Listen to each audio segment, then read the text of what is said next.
Hi mechanics. Activa coil మీరు కొత్తది పెట్టినా సరే సీడీ కాయిల్ అనేది హీట్ ఎక్కిపోతుంటుంది. హీట్ ఎక్కిపోయింది కదా, కరెంట్ రావట్లేదు అని చెప్పి కొత్త కాయిల్ వేస్తే వెంటనే కొత్త కాయిల్ కూడా పోతుంది. దానివల్ల ఏంటవుతుందంటే మీరు వేసిన కాయిల్ మళ్ళీ వెంటనే పోవడం, లేదంటే కొంత దూరం వెళ్ళి ఆగిపోవడం అలాంటివన్నీ అవుతుంటే మీరు ఏం చేస్తారంటే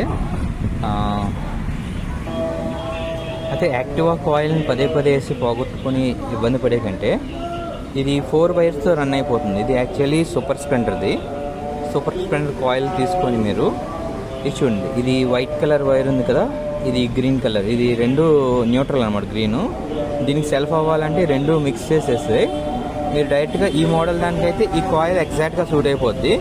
మీరు పెట్టేసి ఒక సీడీ కాయిల్ పెట్టేశాక ఎస్టీ కాయిల్ కూడా మార్చాలి. ఈ ఎస్టీ కాయిల్ కూడా ఇది పల్సర్ది, ఇది దాంట్లో అక్కడ గ్రీన్ కలర్ వస్తుంది. ఇది డమ్మీ చేసి మీరు డైరెక్ట్గా ఇది పెట్టేసుకుంటే మీకు ఈ ప్రాబ్లం అనేది సరిపోతుంది. ఇప్పుడు వెహికల్ స్టార్ట్ చేశాను, చాలా పర్ఫెక్ట్గా సరిపోతుంది మొత్తం అన్నీ.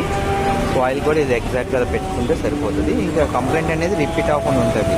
దీనికోసం అన్నీ మార్చి చేసినా సరే, మీరు ఏం వేసినా సరే ఇది సిడీ కాయిల్ కంప్లైంట్ అంటే అస్తమానం వస్తూనే ఉంటుంది. ఓకేనా? మెకానిక్స్ మీకు ఆల్రెడీ తెలుసుంటే వేరే వాళ్ళకి షేర్ చేయండి దీన్ని. ఇలా ఇబ్బంది పడకుండా ఉంటారు మెకానిక్స్కి. Okay, bye.